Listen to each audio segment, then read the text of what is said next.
viveu. Mas sei que eu já tenho a idade de ver a verdade. O que eu quero é ser eu. Um mundo ferido e cansado De um triste passado, de guerras sem fim. tem medo da bomba que fez e da fé que desfez, mas aponta pra mim. No peito eu levo uma cruz, no meu coração que disse Jesus. No peito eu levo uma cruz, no meu coração que disse Jesus. Eu venho trazer meu recado, Não tenho passado, mas sei entender. Um jovem foi crucificado por ter ensinado a gente a viver. eu grito no mundo descrente, eu quero ser gente, Eu creio na cruz. Eu creio na força do jovem que segue o caminho do Cristo Jesus.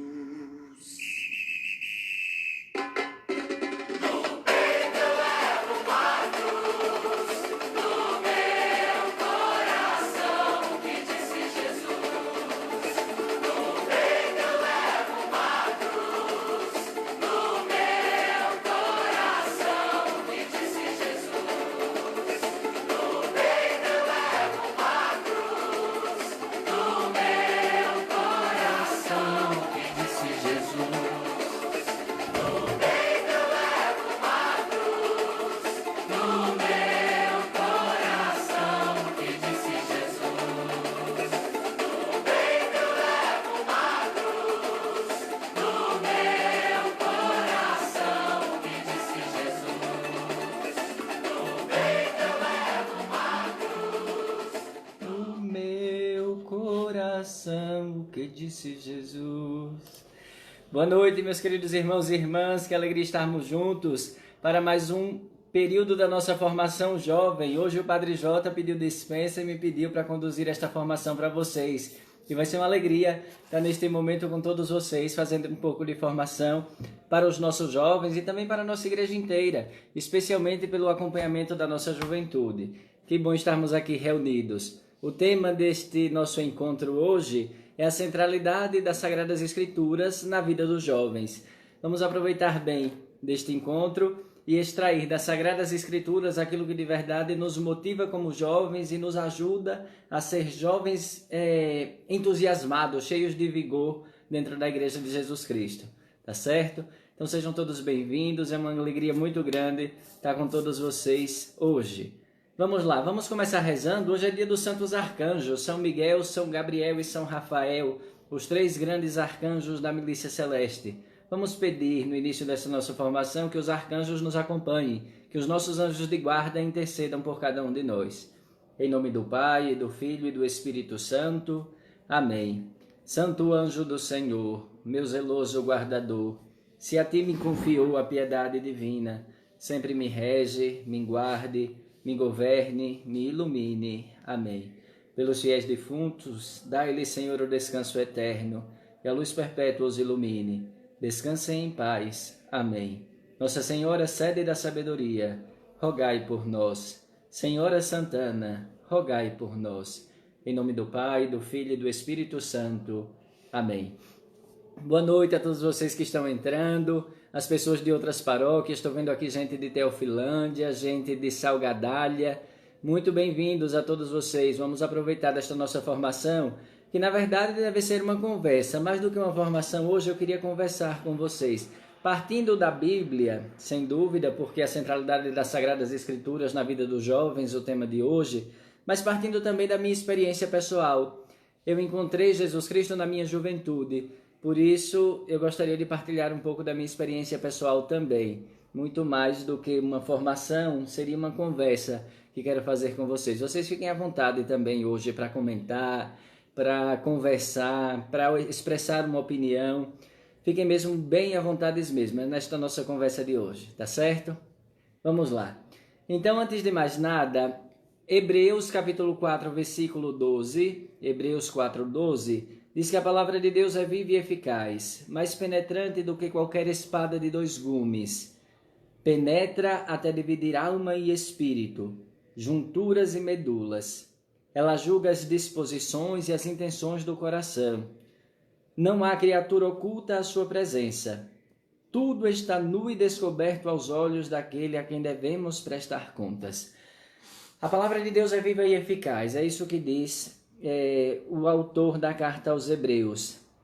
Mas em um certo tempo da minha vida, eu me perguntava até que ponto a palavra de Deus era viva e eficaz. Uma palavra escrita há tanto tempo atrás, o que é que tinha de viva e de eficaz na minha vida? Parecia que nada, especialmente no início da minha adolescência, né? No início da minha juventude, eu sempre me perguntava assim. Mas hoje eu vejo as Sagradas Escrituras como esta fonte de verdadeira alegria, como esta fonte de sentido para a vida. E como é que isso mudou tão radicalmente na minha vida? Hoje eu escolhi um texto para partilhar com vocês, que vai nortear um pouco a nossa conversa, que é justamente o texto também que norteou o documento final do Sínodo dos Bispos sobre a juventude, a fé e o discernimento vocacional. Foi o texto dos discípulos de Emaús. Quem tiver a Bíblia em casa, corre lá para pegar rapidinho. Cruzeiro da Paz está aqui presente, graças a Deus. Chama os jovens, viu, Graciane, para participar com a gente, senão não presta.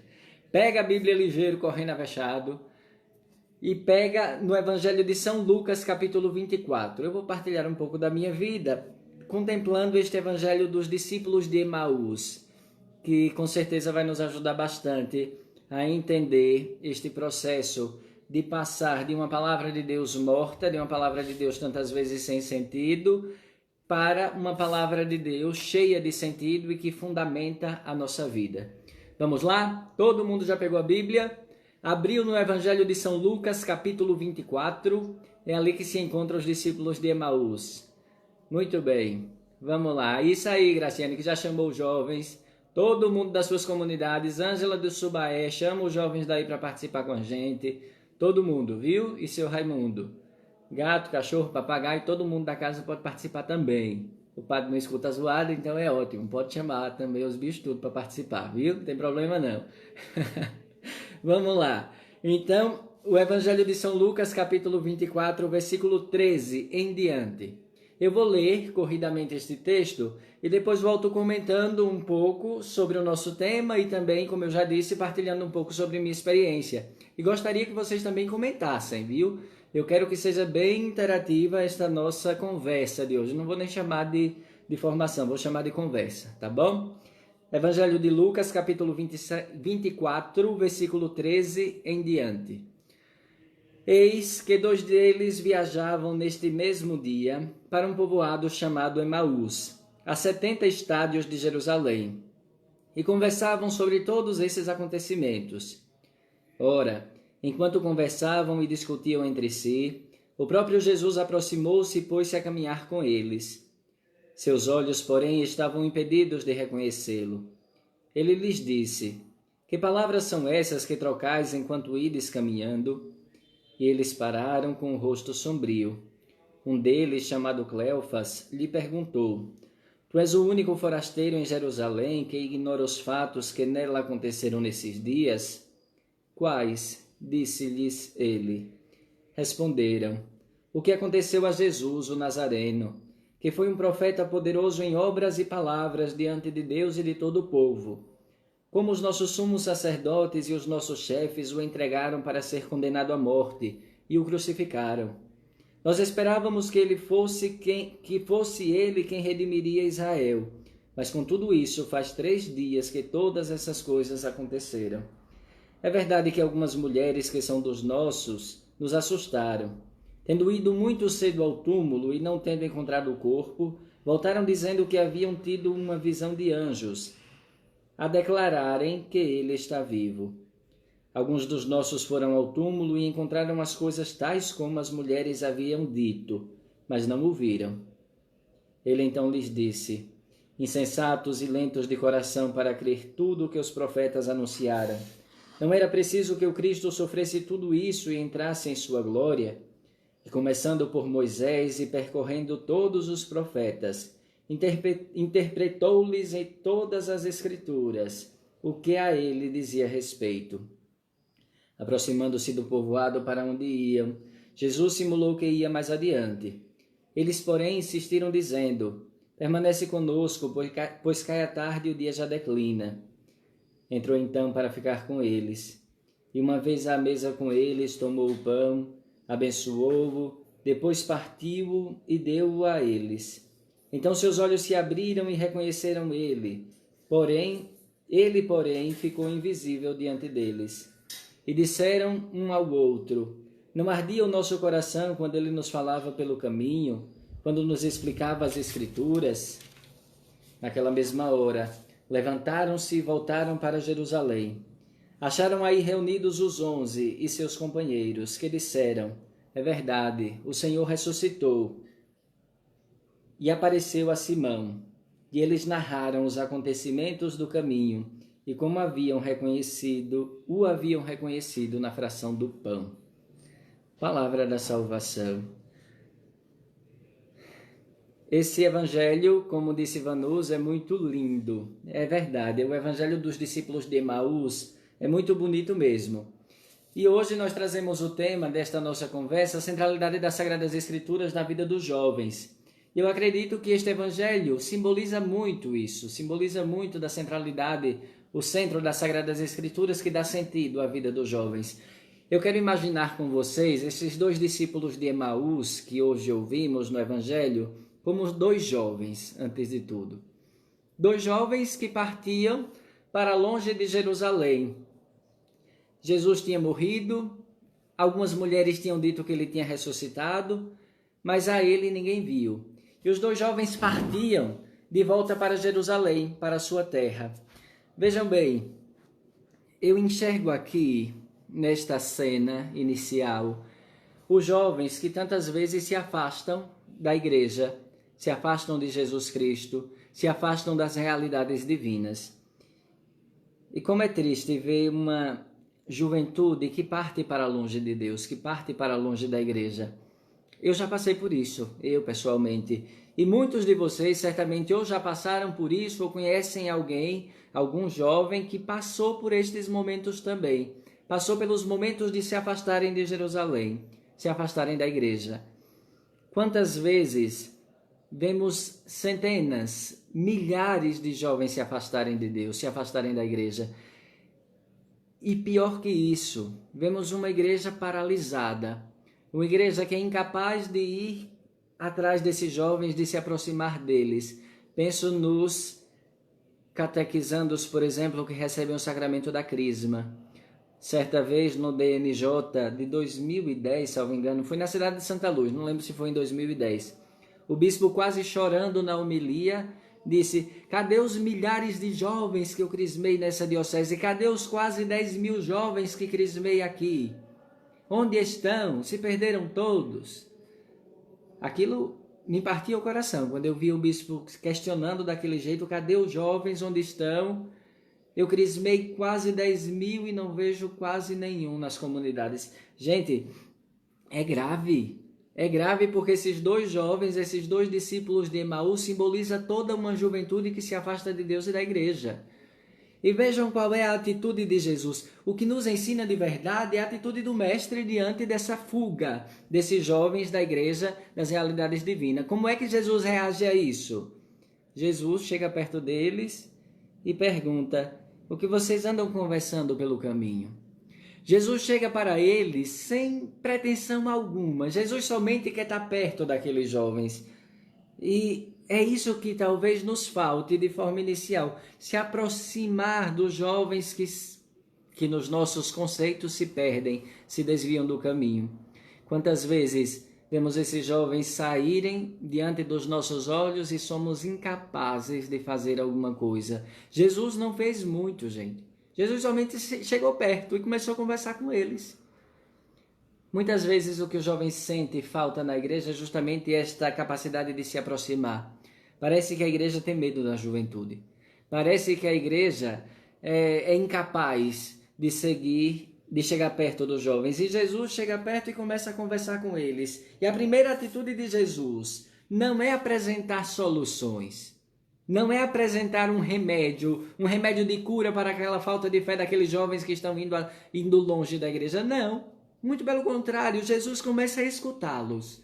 Jesus não quer saber, Jesus mesmo sabendo o que era que os jovens tinham, Jesus não quer dar uma receita pronta. Ah, você tem que voltar para a igreja, você está fazendo falta. Jesus não diz nada disso.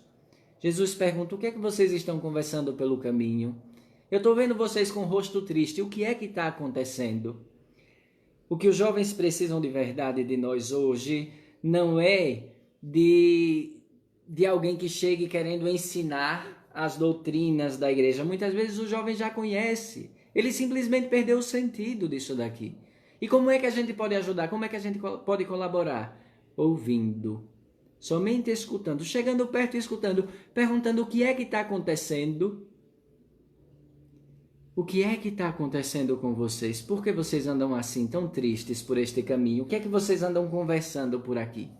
A atitude de escuta é fundamental para podermos chegar perto dos jovens. Se assim não for, não vale a pena. E é uma escuta sincera, não é uma escuta assim para dizer, não, vamos fazer de conta que a gente está escutando eles. Não, de jeito nenhum. Jesus queria saber de verdade o que era que estava acontecendo com eles, tá bom? Muito bem. Creuza está dizendo que hoje em dia não é muito diferente, não. É verdade, Creuza. Os jovens continuam saindo, né? Fugindo de Jerusalém. Falta, na verdade, o Jesus Cristo que chega perto. Falta, de verdade, aquele que chega perto e diz, o que é que está acontecendo, gente? Por que vocês estão indo embora? Vamos conversar aqui. Neauzenira. Muito bem. E os jovens, depois dessa pergunta, dizem para Jesus o que é que está acontecendo. Uma expectativa frustrada está acontecendo. Você não sabe o que aconteceu? Como nossos sumos sacerdotes entregaram Jesus, que foi um profeta poderoso, o condenaram à morte, e tudo acabou. Nós esperávamos que ele fosse quem redimiria Israel, mas já faz 3 dias que todas essas coisas aconteceram. Então, o que é que muitas vezes o jovem traz no coração? Uma expectativa frustrada. Frustrada, acabada, muitas vezes uma expectativa frustrada com o próprio Jesus Cristo. Eu digo isso por experiência própria. Quantas vezes eu procurei a Deus na minha adolescência, especialmente no início da adolescência, no início da juventude, e parecia que ele tinha sumido. Eu estava frustrado com Deus, a ponto de eu perguntar, onde é que tu está? Cadê tu que eu não sinto, que eu não experimento? Todo mundo diz que te sente. Todo mundo diz que recebe os auxílios da tua graça. E eu? E eu, onde é que fico? Ah, gente, se fôssemos parar para pensar em todas as inquietudes dos jovens e para ouvir as inquietudes dos jovens, coitados de nós. Talvez ouvíssemos coisas que a gente nunca pensasse em ouvir na vida. E como seria bom uma escuta sincera dos nossos jovens para ele falar das expectativas frustradas que tem, para ele ter a coragem e a abertura de dizer aquilo que ele sente no coração. Falta isso, falta muito isso. E quais são essas inquietações? A gente poderia pensar as razões do distanciamento dos jovens da igreja. Por que é que o jovem se afasta da igreja hoje? Se você já se afastou da igreja alguma vez, ou se você conhece alguém, especialmente um jovem que se afastou da igreja, diga aí, comente aí na nossa conversa agora. Quais são os motivos principais que levam um jovem a se afastar da igreja? Me digam, por favor. À medida que vocês vão dizendo, eu vou lendo daqui a pouco. Estávamos lendo, Lorena, Lucas 24, Lucas capítulo 24, de 13 a 35, certo? Me digam, quais são as expectativas frustradas? O que é que leva um jovem a se distanciar de Jerusalém hoje? A ir para longe? A gente tem que parar para pensar nessas coisas, gente. Porque elas continuam acontecendo. E a gente continua parecendo indiferentes a estas realidades. E não pode ser assim. O que é que leva um jovem a se distanciar? Comentem aí, por favor, que eu quero começar a ler rapidinho. O documento, enquanto vocês vão comentando, o documento, Os Jovens a Fé e o Discernimento Vocacional, fala de alguns motivos do distanciamento dos jovens hoje. O que é que o jovem vê na igreja hoje? O jovem pode ver, vocês espero que já tenham comentado, né? Porque Como os comentários de vocês chegam atrasados aqui, aí eu já vou adiantando, depois eu leio os comentários de vocês também, tá certo? Então, o que é que leva o jovem a se distanciar da igreja hoje, segundo o Sínodo dos Bispos? Uma igreja insignificante. O jovem vê na igreja uma falta de significado, não tem sentido ir para a igreja, não tem sentido. A igreja é perfeitamente inútil, tantas vezes, e parece inútil de verdade. Luciana já está comentando aqui a falta de amor. Uma igreja cansativa e cansada, uma igreja irritante, tantas vezes para os jovens, que só fala aquilo que o jovem não quer ouvir, só faz bater nos jovens, só faz esculhambar os jovens. Os jovens não querem isso, não querem uma igreja irritante, querem uma igreja atraente, pelo contrário. Muitas vezes uma fé acrítica, uma fé que não tem sentido tantas vezes, que o jovem não consegue entender os sentidos, a falta de diálogo, como a Ângela está dizendo, essa incapacidade de escutar, de empatia com os jovens, os escândalos, muitas vezes os julgamentos alheios, está vendo Lorena dizendo aí, por parte das pessoas da igreja, a falta de conversa, a falta de fé, quantas coisas levam os jovens a se distanciarem de verdade, os escândalos sexuais dentro da igreja, os escândalos financeiros, a gente não pode esconder isso daqui, acontecem de verdade e o jovem pica a mula, porque espera uma igreja diferente, uma igreja santa e encontra uma igreja pecadora, a falta de trabalho, falta de compreensão dos pais, dos catequistas, dos padres também, né, Ana Paula? Quantas coisas! Despreparo dos padres e dos ministros. Os padres e os ministros não estão preparados tantas vezes para acompanhar os jovens.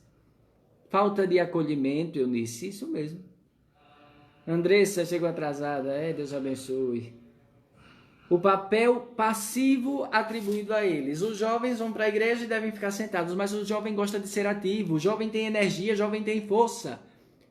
Vejam, gente, quantos motivos, o apoio dentro da família que falta. Gente, quantos motivos levam o jovem a se afastar? Mas quantas vezes nós escutamos estes clamores dos jovens, ou nem os escutamos e já vamos direto para um julgamento, para dizer, você não deveria se afastar da igreja. A gente já vai dando as soluções, né? A Eucaristia é tudo, não se afaste não. A gente nem escuta. A incapacidade de diálogo que nós temos com os jovens é fantástica, é fantástica.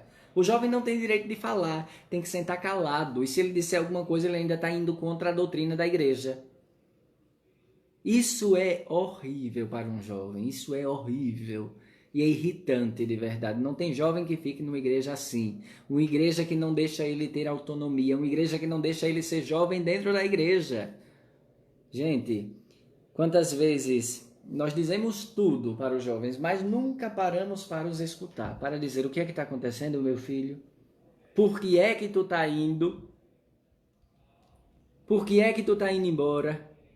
É só isso que precisava. E deixar o jovem dizer. Quando o jovem diz, ele já começa a se abrir para a graça de Deus. Aí sim nós podemos dar uma palavra boa. Aí sim a centralidade das Sagradas Escrituras ganha sentido. Porque primeiro o jovem foi escutado. O jovem foi respeitado naquilo que sente. Gente, depois desta expectativa frustrada, tem também uma esperança inadequada nos jovens. Nós esperávamos que Jesus, que redimiria Israel, no versículo 21. Mas com tudo isso, já faz 3 dias que essas coisas aconteceram. Eles ainda têm esperanças inadequadas, que não são as esperanças cristãs de verdade. Eles esperam uma igreja santa, uma igreja cheia de caridade, uma igreja que não tire os olhos para os pobres, uma igreja que não pense em si mesma, uma igreja que seja aberta e lançada para os outros. Muitas expectativas e esperanças bonitas, mas que são inadequadas, porque a igreja é feita de uma realidade humana, pecaminosa, como eu, como vocês. Espero que vocês sejam mais santos do que eu. Mas eu sou uma miséria. E aí o jovem, quando se depara com um padre miserável como eu, tchau, tchau. Gente, precisamos escutar as expectativas dos jovens e as suas esperanças. E muitas vezes são elas que são frustradas e os culpados dessa frustração somos nós. Somos a igreja de nosso Senhor Jesus Cristo. Viu? Peço a vocês que partamos desta experiência da escuta, antes de qualquer coisa, antes de qualquer anúncio da palavra de Deus. A escuta que é fundamental. Não adiantaria nada. Seria como jogar pérolas aos porcos, como disse Jesus, se a gente fosse anunciar a palavra de Deus para quem a gente nunca escutou. Por que é que o jovem tem a obrigação de nos escutar se ele nunca foi escutado por nós? Por que é que o jovem tem a obrigação de ouvir a palavra de Deus se os representantes da palavra de Deus nunca foram capazes de parar para escutá-los? Aí complica, aí aperta o juízo dos meninos que vão tudo embora. Com razão, diga-se de passagem, com razão, viu? Jesus, depois de ouvir todas essas experiências, essas esperanças e expectativas frustradas e inadequadas, então Jesus anuncia uma palavra forte. Jesus tem autoridade para anunciar a palavra de Deus e diz para eles, insensatos e lentos de coração. Aqueles jovens, depois que eles foram escutados, eles são capazes de ouvir também. E por isso Jesus tem essa autoridade de dizer, vocês são insensatos. Agora é possível dizer, porque eles já foram escutados. E a gente vai dizer os motivos pelos quais eles são insensatos. Porque a gente tem autoridade para isso. A igreja deve ter autoridade para isso. Vocês são insensatos porque era preciso que o Cristo sofresse isso tudo. Na verdade, foram vocês que criaram expectativas ilusórias, inadequadas, que não correspondem à vida de Jesus Cristo, que tantas vezes não correspondem à vida da igreja. Certo? E é preciso dizer isso. Vocês criam expectativas que a igreja não é. A igreja é totalmente santa pelo seu fundador, mas inteiramente pecadora porque todos os seus membros assim o são.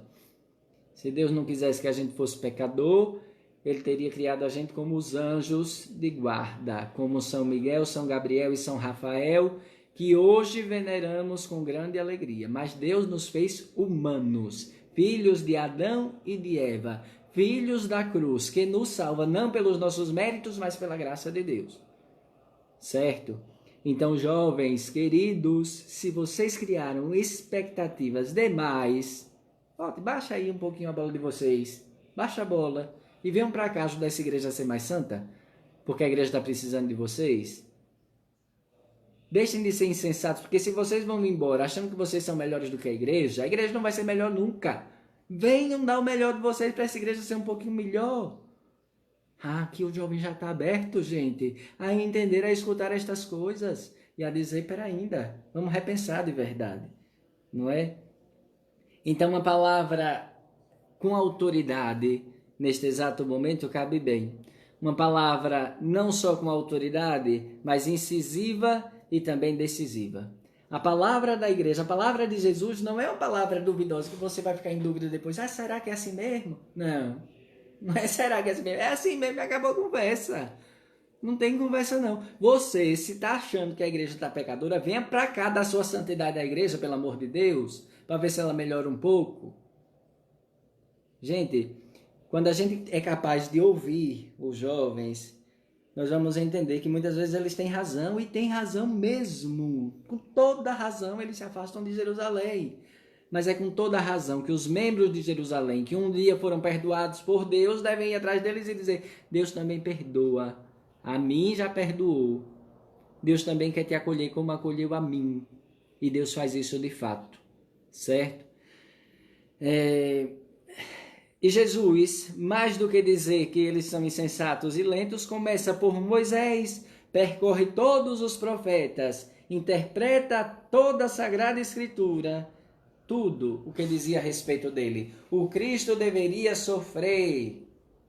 Não se desespere, não fiquem frustrados na vossa esperança. Os profetas já tinham dito isso. E aqui entra uma centralidade das Sagradas Escrituras. É preciso anunciar a palavra de Deus com firmeza, com tudo o que ela é. Não podemos anunciar a palavra de Deus com medo, com insegurança, com receio. Não! de Moisés, de Adão e Eva até o Apocalipse de São João, a palavra deve ser toda anunciada para que o jovem, na sua experiência frustrada, ele encontre um sentido da vida. A palavra de Deus já tinha falado de você, caba danado. Não estava falando de anjo de santo, não estava falando de gente como a gente. E quando o jovem entende isso, gente, na sua expectativa, na sua esperança, aí a conversa flui. Entre o verdadeiro diálogo, não é Jerusa, não é Nilde da Serra Vermelha, porque a gente foi capaz de escutar, agora a gente tem autoridade de dizer. E a palavra de Deus dá sentido a tudo, gente. Um dos motivos, uma das razões do distanciamento dos jovens, nós dissemos que era a fé acrítica. Uma fé que a gente não entende o sentido. Por exemplo, se a gente perguntar dentro da igreja, como é que a cruz de nosso Senhor Jesus Cristo nos salva? Não sei. Só me disseram que ela salva. Agora, como é que salva, não me pergunte, não. Não me pergunte, que eu não entendo nada disso. Por que é que a gente chama Jesus do Cordeiro de Deus que tira o pecado do mundo e ainda bate na tela? Cordeiro de Deus que tiras o pecado do mundo, tende piedade de nós. Por que é que Jesus é esse Cordeiro de Deus? O que significa isso? Sei não, só sei que me ensinaram que era para dizer assim, ainda que era para bater na titela, depois que dissesse. Fé acrítica não entra no jovem do século XXI. Ou o jovem do século XXI entende a sua fé, dá razões à sua fé, ou ele encontra as razões da sua esperança, ou ele encontra padres e ministros capazes de explicar-lhes todas as escrituras, como Jesus fez com os discípulos de Emaús. Ou então, tchau, igreja. Tchau, Jerusalém. Tchau, Jesus. Tchau, vou longe. Porque muitas vezes, gente, parece que a igreja, Deus e a religião são coisas muito distintas, umas diferentes das outras. Não encontramos nada de semelhante entre igreja, religião e Deus, quando na verdade deveriam ser uma realidade única, vivenciada no mesmo espaço, com as mesmas pessoas. Mas tantas vezes parece que é justamente o contrário. É preciso explicar todas as escrituras e questionar a nossa fé. Não tenham medo, jovens, de questionar a vossa fé. Mas mais que isso, busquem as respostas dos vossos questionamentos e as respostas certas. Não se deixem iludir por falsas respostas. É o primeiro passo da nossa vida cristã. Se questionar sempre, sempre, sempre. Ter uma fé crítica? Nunca. A nossa fé tem que ser crítica de verdade. Certo? Tem que ser consciente, tem que ser madura, tem que ser explosiva, como é a força de um jovem.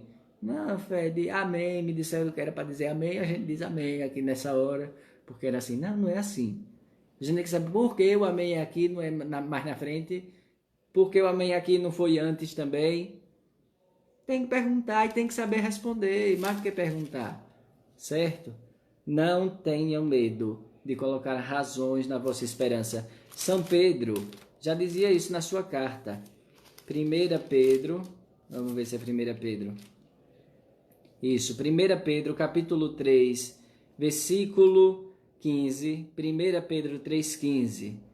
Santificai a Cristo, Senhor, em vossos corações, estando sempre prontos a dar razão da vossa esperança. Estejam sempre prontos a dar razão da vossa fé. É aqui que os jovens encontram de verdade segurança na igreja, segurança na sua religião, na sua fé em Jesus Cristo. Estejam sempre prontos a dar razão. Não seja uma igreja acrítica, mas uma igreja crítica que sabe por que acredita, que sabe em quem acredita e sabe para que acredita também. Vejam bem, depois que Jesus conta tudo isso, aproximando-se do povoado para onde iam, Jesus simulou que ia mais adiante. Jesus ouviu os jovens, Jesus falou para os jovens, Jesus explicou as escrituras para os jovens e ia-se embora. Vejam, Jesus não tinha pretensões ambiciosas nenhuma. Então o que é que Jesus faz? Respeita a liberdade. Eu vou me embora, viu? Já expliquei, já fiz minha parte, tchau. Jesus nunca obrigou um jovem a voltar para Jerusalém, ele nunca pegou uma varinha de cansanção e não disse, tá miserável, se não te dou uma surra de cansanção, tu vai ver se tu não volta pulando, ligeiro. Jesus não fez isso. Perdi conta que ia embora. Já vou, acabou, minha missão era só essa. Era só te dizer isso. Era só te dizer que a tua fé tem sentido. Era só te dizer que o teu Deus age dentro da tua igreja. Nada além disso daqui. Era só isso daqui mesmo. Tchau. Os jovens se sentem inquietos. Não, pera ainda. É tarde, fica aqui com a gente. Vejam, gente. Quando nós somos agradáveis, as pessoas querem ficar conosco. Vocês já conversaram com gente xarope? Eu já. Mas é ruim conversar com gente xarope que não tem assunto, que os assuntos é tudo chato, que não para escutar a gente, que só fala de Deus, do mundo e do fundo, não escuta nada. E quando a gente fala, parece que não escutou nada do que a gente disse, continua falando daquilo que quer. Isso é horrível. Jesus não, ele é atraente. Quando Jesus diz, eu já vou, o jovem diz, não, pera ainda, fica aqui com a gente. Teu papo estava tão bom, tua conversa estava tão boa. Fica aqui mais um pouquinho. E a gente gosta tanto de conversar com os nossos amigos, né? Jesus se coloca sempre como amigo. Nunca como uma autoridade, nunca como aquele que diz, você tem que fazer isso. Não é um chato não, gente. Tenha paciência. A igreja muitas vezes se apresenta como uma chata de verdade para os jovens. E diz tudo o que Jesus não disse. Tudo o que Jesus não disse, a igreja começa a ser chata, dizendo. Desculpa estar dizendo essas coisas, viu? Não vão dizer que o Padre Rodrigo é doido, não. Mas eu digo isso porque eu passei por isso. Eu experimentei isso. Eu experimentei a insegurança de uma catequista. De uma catequista jovem de 12 anos. Eu tive uma catequista de 12 anos na minha vida, gente. Meu Deus. Eu experimentei de tudo. De padres que não sabiam responder quando a gente perguntava. De tudo. E isso ficava... Um desejo de... O que é que eu estou fazendo aqui? Uma pergunta. O que é que eu estou fazendo aqui mesmo, Jesus? Certo? E acabava desestimulando. Então, Jesus faz justamente isso, Jesus. Só explica de maneira amável e diz, eu vou embora. Agora vocês fazem o que quiser da vida de vocês. Ele respeita sempre a liberdade. Mas quando os jovens convidam, fica aqui com a gente, ele permanece. Ele não vai embora, não. Ele permanece lá, porque ele sabia que os jovens precisavam de ainda mais. Não bastava. Para os jovens tem que dar sempre mais. Não podemos ser mesquinhos com os jovens. E Jesus não foi mesquinho com aqueles discípulos de Emaús. Ele ficou, ele já tinha explicado as Escrituras, ele já tinha caminhado o caminho todo com eles, ouvido as lamentações, explicado tudo como deveria acontecer. Ainda ficou com eles e disse, agora eu vou repartir o pão para vocês. Jesus nunca foi mesquinho, não. Ele sempre foi generoso. Ele sempre doou muito. E assim devemos ser nós também.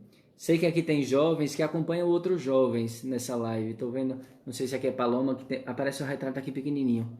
Em cima não dá para enxergar direito quem são. Mas sei que tem jovens que acompanham outros jovens. Aprendam a não ser jovens chatos, a respeitar a liberdade de cada um. E a dizer, estes jovens precisam se apaixonar por Jesus Cristo, ser arrastados por ele, quererem a companhia de Jesus Cristo. Isso aqui é brilhante, gente. Certo? E sejam sempre generosos, deem sempre mais. Nunca digam que já está bom, já é suficiente para o jovem. Eu já fiz minha parte, agora ele se quiser que se vire. Não é assim. Vamos dar mais. Vamos insistir. Vamos oferecer tudo o que temos. E Jesus, quando parte o pão, pronunciando a bênção de ação de graças, eles enxergam. É o Mestre.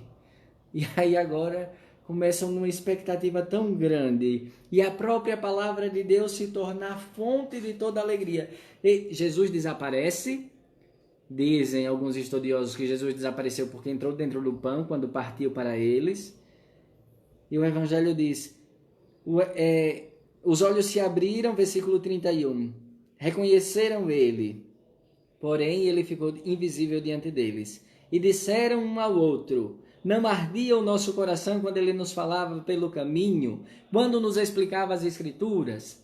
A palavra de Deus bem explicada, a palavra de Deus bem entendida, aquece o nosso coração. Eu digo por experiência própria. Vocês sabem que eu faço o estudo bíblico dia de sexta, né? À noite, 7:30 da noite também. Meu coração arde quando eu paro para estudar a palavra de Deus, quando eu paro para pesquisar sobre a palavra de Deus, quando eu vou falar da palavra de Deus, eu digo por experiência própria.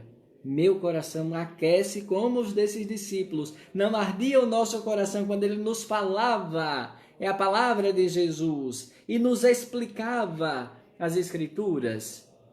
Gente do céu, Se a gente entendesse a centralidade das Escrituras na nossa vida, nós viveríamos não só as Sagradas Escrituras no centro da vida dos jovens, mas na vida de qualquer pessoa. Nós viveríamos uma eterna juventude, um eterno ardor no coração, um eterno desejo de se doar mais. Sabe aquela força, aquele impulso juvenil? Nunca acabaria dentro de nós, nunca cessaria.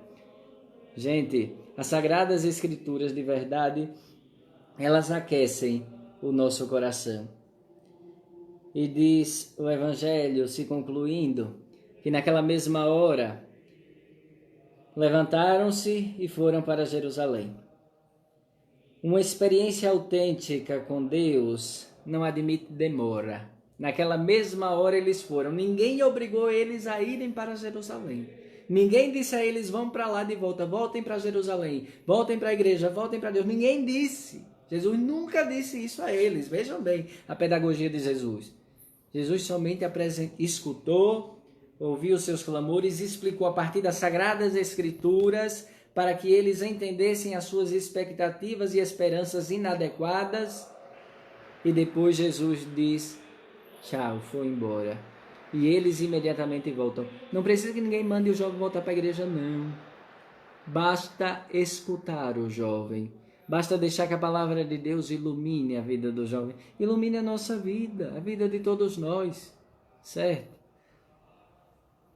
Encontraram aí reunidos os 11 e seus companheiros, que disseram, é verdade, o Senhor ressuscitou e apareceu a Simão. Então, eles partem de uma decepção, eles saíram decepcionados para longe de Jerusalém e voltam entusiasmados para perto de Jerusalém. E mais que isso, participam e colaboram com os 11 no anúncio do Evangelho. Eles estavam tão entusiasmados com a presença de Jesus Cristo, quando entenderam as Sagradas Escrituras, que tudo aquilo fazia parte da vida deles, que eles disseram, narraram os acontecimentos do caminho, como tudo havia acontecido e como tinham reconhecido o Senhor na fração do pão. Gente, os jovens se tornam corresponsáveis quando eles têm uma autêntica experiência com Jesus Cristo.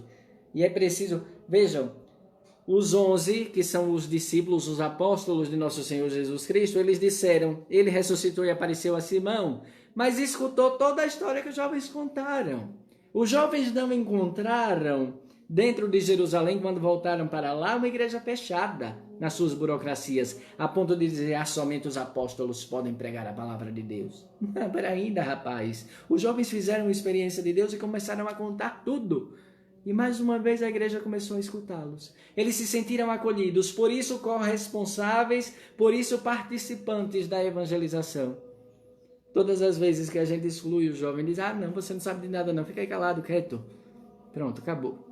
Aí a gente, até um jovem que tinha um pouquinho de fogo, de ardor dentro do coração, aí a gente joga um balde de gelo, não é nem de água fria, de gelo mesmo em cima, e diz, quieta aí, porque acabou a conversa.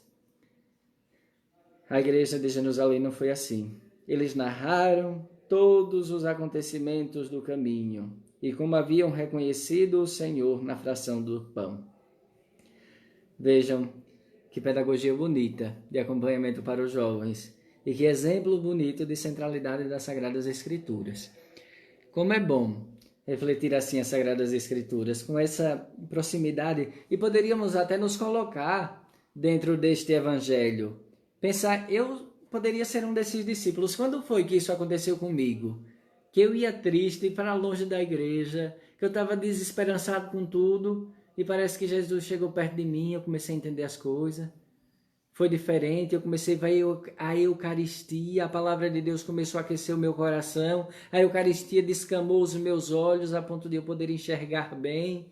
Quando foi que isso aconteceu? Vejam, gente, este Evangelho, acredito que aconteceu na vida de quase todos nós. Pelo menos na minha, eu me identifico muito com este Evangelho. E todas as histórias de pessoas que vivem a fé hoje, eu tenho certeza que já passaram por momentos assim. Momentos de decepção, momentos de inquietude, momentos de precisar dizer aquilo que queria dizer, até a respeito da igreja mesmo. Momentos de ouvir, momentos de escutar e momentos de perceber a fração do pão como ápice da nossa vida. Creuza está dizendo que a gente deveria ler as Sagradas Escrituras e compreender para colocar em prática. Na verdade, Creuza, é ler e compreender. O colocar em prática é consequência. Quando o nosso coração arde, a gente parte correndo para Jerusalém de novo, volta ligeiro. Que nem aqui, naquela mesma hora, era noite, vejam bem. Eles foram durante o dia, mas de noite eles voltaram correndo como se fosse um dia mais luminoso do que quando estava de dia. Voltaram correndo para Jerusalém para anunciar aos 11 que Jesus ressuscitou. Isso é consequência, ninguém mandou eles irem para lá de noite, não. Eles poderiam ter esperado amanhecer o dia, nada. Imediatamente, naquela mesma hora, partiram. A palavra de Deus é perfeita demais, certo? Jerusa está dizendo que a irmã Maria, serva da Sagrada Família, dizia muito nos grupos de jovens de oração com jovens. A experiência de encontro verdadeiro com Jesus faz com que nos apaixonemos por Ele e assim desejemos segui-lo. É verdade. Quem encontrou Jesus Cristo de verdade nunca mais volta a ser o mesmo. Jesus Cristo é sempre este que inquieta o nosso coração, que dá sentido a toda a nossa vida. Sem Jesus, nós não encontramos o sentido da nossa vida, o sentido da nossa fé. E quem é esse Jesus? As Sagradas Escrituras, feita homem. Se a gente se aproxima destas Sagradas Escrituras, estamos nos aproximando do próprio Jesus Cristo, gente. É por isso que aquece o nosso coração quando Ele nos fala. É por isso que quando lemos e estudamos a Palavra de Deus, ficamos tão empolgados, tão entusiasmados. É porque é o próprio Jesus, não é outro. É Ele, que com seu Espírito faz de novo a igreja ganhar sentido de vida. Faz os jovens dizer, não tem sentido a minha fé, ainda preciso voltar. Rápido, correndo. O Espírito acende o coração. O Espírito acende o coração pela palavra de Deus, mais que isso. A escuta da palavra de Deus gera alegria. E vejam, esta alegria deve ser sempre transmitida. Aqueles jovens imediatamente partiram para Jerusalém e se tornaram anunciadores. E anunciadores pela alegria e pela amizade. Não devemos ser anunciadores da palavra de Jesus tristes, pesarosos, inseguros e falando para desconhecidos. Não.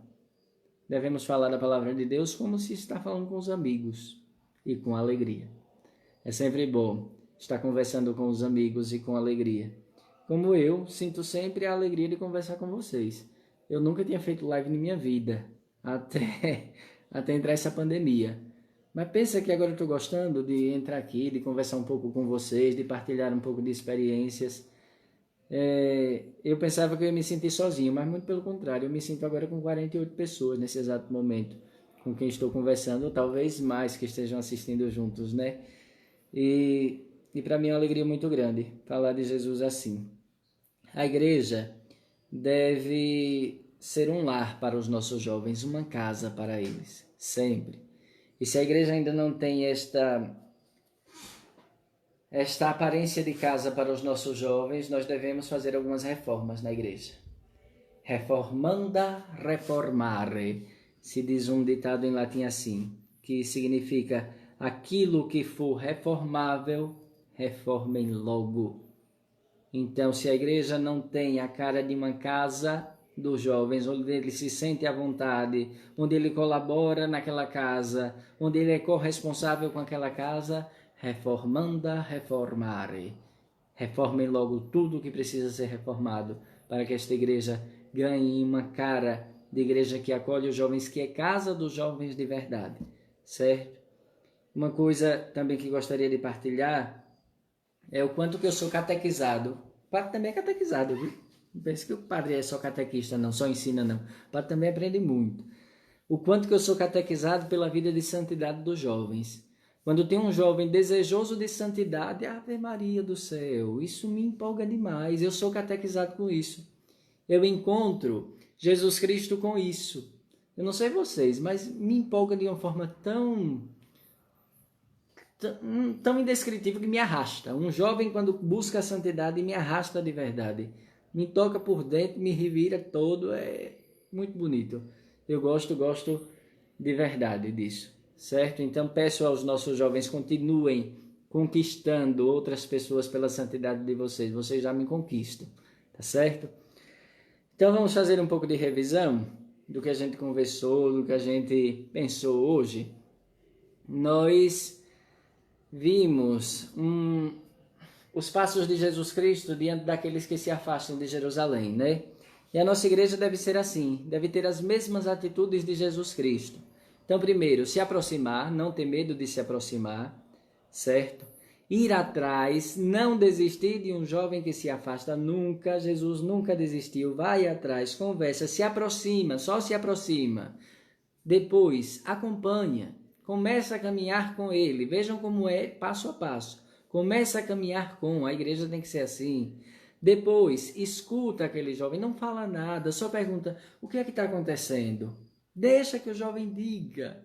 Não vai com a receita prontinha para ele, não, porque a receita para ele está aqui dentro. E cada um de nós precisamos de uma receita. Não tem receita pronta para cada um, para todos, não. Cada um tem uma receitinha diferente. Para mim é Romanos 8. Para você já é João 3, por exemplo, Tiago 3, que a gente está estudando, a carta de São Tiago, certo? Não tem receita pronta. Então escuta aquele jovem, deixa que ele diga, deixa que ele fale das suas angústias, das suas inquietações, deixa que ele fale das suas expectativas frustradas, deixa que ele fale de tudo de verdade. Depois ilumina, Jesus ilumina a vida do jovem com a palavra de Deus. Aí deixa que a palavra de Deus fale com autoridade. Insensato, olha aqui o que diz a palavra de Deus, será que tu não lembra? Depois, respeita a liberdade do jovem.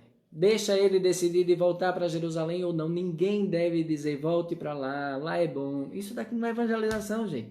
Isso daqui é apelo e contra a liberdade, diga-se de passagem. A gente vai somente iluminar com a palavra de Deus. Depois, respeitar a liberdade dele. Quando respeitar a liberdade do jovem, ainda deve permanecer próximo. Partiu, pão, vamos dar mais um pouquinho para ver se ele deslancha de vez. E aí o jovem deslancha, de verdade. Depois, possibilita a reinserção na comunidade, como os discípulos. Eles não disseram, somos nós que anunciamos Jesus Cristo, mas nós ouvimos o que vocês têm a dizer a respeito de Jesus Cristo. Possibilitar a reinserção. E mais que isso, dar autonomia. Me dizia minha avó, dá emprego ao jovem dentro da igreja. Não deixa ele desempregado, não. O jovem pode doar muito. E o jovem se sente muito bem quando ele se doa para esta igreja. Não tenham dúvida disso. Tá certo? Então fica aqui este esquema como uma grande pedagogia do próprio Jesus para nós, nos ensinando como é que se encontra um jovem de verdade, que tantas vezes se afasta da igreja, se desilude com a igreja, ou está dentro da igreja sem encontrar sentido. Pronto, já conversamos por quanto? Vixe Maria, 50 minutos, meu Deus. Já tá bom por hoje, a gente já conversou demais. Se vocês quiserem partilhar alguma coisa, ainda vou esperar um pouquinho. Tá certo? Vocês comentarem, se quiserem me dizer alguma coisa, eu estou aqui ou perguntar, ou fazer alguma observação, alguma coisa que eu não disse, que vocês gostariam de dizer. Enquanto vocês vão escrevendo, eu vou lembrar uma coisa que o Papa Bento XVI disse. O mundo virtual não é um mundo paralelo ou puramente virtual, mas faz parte da realidade cotidiana de muitas pessoas, especialmente dos jovens. Então, o mundo virtual não é um mundo ilusório, é um mundo real. E muitas vezes o mundo onde o jovem passa mais tempo. Então, anunciar Jesus Cristo ali é fundamental também, certo? Não ter medo. Quando eu vi isso, hoje do Papa Bento, me deu vontade de reativar minhas redes sociais, confesso, viu? Porque é um lugar onde a gente pode encontrar com os jovens. Hoje a gente me encontra na estrada, como Jesus encontrou na estrada de Emaús, mas a gente encontra nas redes sociais. Quantas vezes encontramos ali o jovem, poderíamos dizer, oi, tudo bem? Quanto tempo? Estou com saudade de você, por que nunca mais te vi na igreja? Pronto, e ali começa uma conversa, um encontro, onde a gente é capaz de escutar e pode iluminar também a vida dos jovens, tá bom? Deus abençoe, então, a cada um de vocês. Jerusa está dizendo obrigado. Eu que agradeço pela participação de vocês, viu? Por não me deixarem aqui sozinho, porque se eu ficasse só, eu ia ficar triste demais. Jerusa está dizendo que a conversa foi muito boa. Eu que agradeço, Jerusa. Muito bem. Obrigado a todos vocês. E sexta-feira a gente se encontra no nosso estudo bíblico. Espero que a internet esteja boa para a gente continuar o nosso estudo da Carta de São Tiago, tá bom? Divulguem essas nossas formações. Toda terça, quarta, quinta e sexta tem as nossas formações. Só na quarta, que acontece pelo Instagram da paróquia e é 8 horas da noite, tá bom? Todos os outros dias é 7h30 da noite pelo Facebook. Não é sempre o padre chato Rodrigo não, viu? Não é o chato do padre Rodrigo que faz toda a vida não. Cada dia é uma pessoa diferente para não enjoar para vocês, tá certo? Ai, ai. Pronto, obrigado a todos pela paciência, pela disponibilidade e até breve, se Deus quiser. Um abraço, tchau, tchau.